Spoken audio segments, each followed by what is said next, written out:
Section में अब हम बात करेंगे फ्यूजन माइक्रो फाइनेंस की। और 2010 में इस कंपनी की स्थापना हुई। आज 20 राज्यों में लगभग 1086 ब्रांचेस हैं कंपनी के, और कंपनी के ज़्यादातर ग्राहक ग्रामीण और छोटे शहरों से हैं। इतना ही नहीं, इसका फोकस वुमेन एंटरप्रेन्योर्स को फाइनेंशियल सर्विस देने पर भी है। कंपनी के पहली तिमाही के नतीजे और आगे के एक्सपेंशन प्लान पर आइए विस्तार से बात करते हैं। फ्यूजन माइक्रो फाइनेंस के एमडी और सीईओ देवेश सचदेव मेरे साथ जुड़ गए हैं। देवेश, स्वागत है आपका हमारी इस पेशकश में। और एयूएम की बात करते हैं, लगभग 31% की ग्रोथ यहाँ पर दर्ज होती हुई दिखाई दे रही है। ये बताएं कि अब इतनी स्ट्रॉन्ग स्टार्ट के बाद FY24 को लेकर आपका टारगेट क्या होगा देवेश, और इस पूरे मोमेंटम में और तेज़ी आने के पीछे क्या ट्रिगर्स?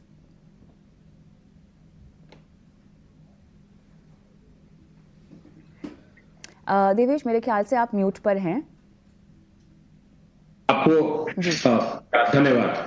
सबसे पहले तो मैं आपको बताना चाहूंगा कि इस क्वार्टर की 4-5 जो मेजर हाइलाइट्स हैं।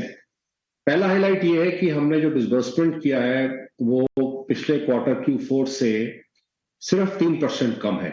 जो हम कंसिस्टेंसी की बात करते हैं उसी को हमने आगे कंटिन्यू किया है। और आप देखेंगे कि हमने जो अपने Q3 से भी ज्यादा डिसबर्समेंट Q1 में किया है।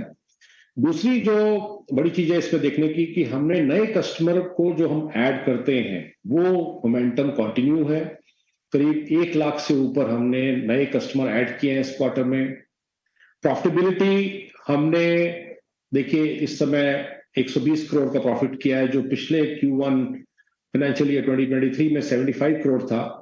तो प्रॉफिटेबिलिटी इंप्रूव हुई है। इवन Q4 से भी प्रॉफिटेबिलिटी इंप्रूव हुई है। निम एक्सपैंड कर रहा है जैसा हमने गाइडेंस दिया था, अब 10.89 पे है। ROE हम कंसिस्टेंसी दे रहे हैं। नेट एनपीए हमारा कम हुआ है। तो आई थिंक इस पूरे उसमें मुझे लगता है कि जिस तरह से हमने फर्स्ट क्वार्टर में स्टार्ट किया है इसने हमें खूब कॉन्फिडेंस दिया है कि हम आगे भी इस मोमेंटम को कंटिन्यू करेंगे। जो शेयर होल्डर्स को हमें कंसिस्टेंट रिटर्न देने हैं जिसके लिए हम पूरे कॉन्फिडेंट हैं, आई थिंक वो हम दे पाएंगे। तो इसका रीजन जो आप पूछ रही हैं, आई थिंक वो यही है कि एक तो नीचे से डिमांड है। हम लोग इतने सारे स्टेट्स में हैं। हमारा नेटवर्क बहुत बड़ा है। इस समय 1103 ब्रांचेज हैं। अभी इस क्वार्टर में हमने 17 ब्रांचेज ऐड की थी। 40 से 50 ब्रांचेज और हम इस क्वार्टर में ऐड करेंगे।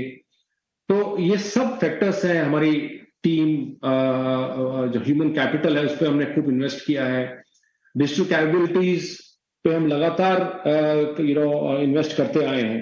तो ये सारे फैक्टर्स के कारण ही मैं ये कहूंगा कि जो आप मोमेंटम देख रहे हैं, और हम बहुत कॉन्फिडेंट हैं कि हम आगे भी इसी तरह से चलते रहेंगे। ऑलराइट, चलिए अगला सवाल मेरे ख्याल से एनपीएस को लेकर मैं पूछना चाहती हूँ।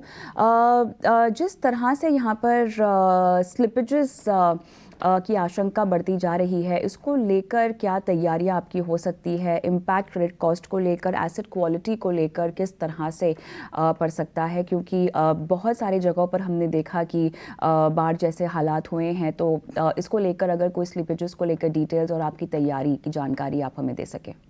जी, देखिए ऐसा कोई भी वरी नहीं है on the asset quality. Asset quality लगातार इंप्रूव होती आ रही है। और दूसरा मैं ये कहूंगा कि हमने शुरू से गाइडेंस दिया है कि हम एक्स्ट्रा बफर्स क्रिएट करेंगे ताकि कभी भी क्रेडिट कॉस्ट पे कुछ प्रेशर हो तो हम इस बफर को यूज कर पाए। आप देखिए इस क्वार्टर में भी हमने 6 से 7 करोड़ उसमें ऐड किया है और टोटल बफर जो है 58 करोड़ का है। जहां तक बाढ़ की बात है, बिल्कुल सही बात है। कुछ स्टेट्स में कभी बाढ़ नहीं आती है, बहुत सालों बाद बाढ़ आई है। उसका इम्पैक्ट कुछ शॉर्ट टर्म रहता है। हम क्लाइंट्स का काम करते हैं, खूब सारा रिलीफ वर्क करते हैं, तो बाद में वो नॉर्मलाइज हो जाता है। तो हमें ऐसा कुछ भी कोई भी ऐसे अंदेशा नहीं लग रहा है कि। और देखिए हमने निम्न हमारे प्रोटेक्ट हैं और हम पूरी तरह से कॉन्फिडेंट हैं कि जो हम ROA 4.25 से 4.5% के बीच का ROA, 18 से 20% की ROE जिसकी बात हम शुरू से कर रहे हैं, ये हम सस्टेनेबल बेसिस पे पूरा देने के लिए पूरे कॉन्फिडेंट है। निम्स में यहाँ पर इम्प्रूवमेंट दर्ज हुई है। अब हमें बताएं कि हायर यील्ड्स पर जो इंक्रीमेंटल लोन्स डिस्पर्स किए गए हैं, अब उसको लेकर आने वाली और तिमाहियों में निम्स में कितनी और संभावना है, गुंजाइश है इम्प्रूवमेंट की? जी, हमने शुरू से कहा था कि हम एक 11.2 से 11.4, 11.5 के बीच का निम मेंटेन करना चाहते हैं। जो हमने प्राइसिंग चेंज किया था, जब आरबीआई ने रूल चेंज किया है, वो हमने मई 2022 में किया था। उसका इम्पैक्ट अब धीरे-धीरे आ रहा है। पुराना पोर्टफोलियो जो वो खत्म हो रहा है और नया प्राइस जो हमने चेंज किया था, वो रिफ्लेक्ट हो रहा है। अभी भी क्योंकि एसेट जो होता है 17 से 18 महीने हमारी बुक पे रहता है, तो अभी भी 2-3 महीने और लगेंगे। तो आप देखेंगे कि अभी और गुंजाइश है कि ये जो निम है, वो इससे आगे इम्प्रूव हो। बट हम करीब-करीब 11.2, 11.5 के बीच में हम निम अपना मेंटेन करना चाहेंगे।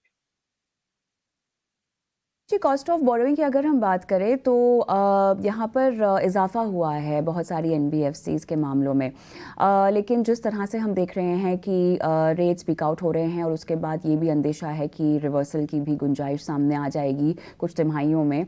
आपके मुताबिक कॉस्ट ऑफ फंड्स की दशा और दिशा किस ओर बढ़ रही है? जी, हाँ, बिल्कुल ठीक कहा आपने, क्योंकि हमने भी इस क्वार्टर में देखा है, अगर आप वहाँ देखेंगे ईयर ऑन ईयर 27 बिप्स हमारा कॉस्ट ऑफ फंड बढ़ा है, जो हमने आगे कस्टमर को पास भी किया है।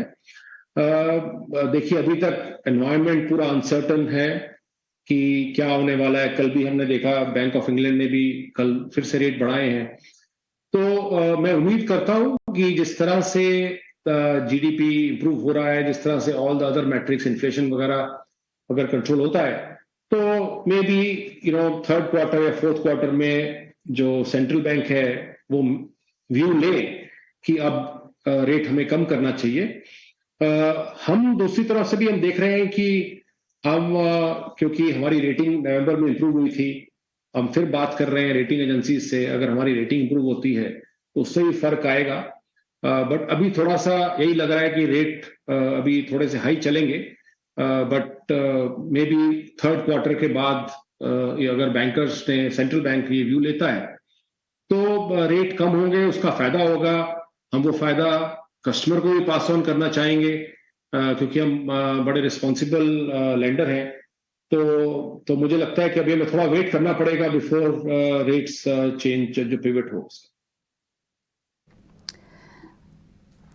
ऑलराइट, चलिए, बहुत बहुत धन्यवाद आपका, आपने समय निकाला और इतने विस्तार से हमसे बातचीत की तमाम आपकी योजनाओं पर। फ्यूजन माइक्रो फाइनेंस पर बताइएगा हमें, आपकी क्या राय बनती है?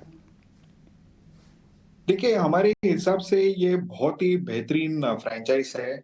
इनका अगर आप पोर्टफोलियो देखेंगे ना, इनकी 38% ग्रोथ है और हमें लगता है यही रेंज पे ग्रो करेंगे।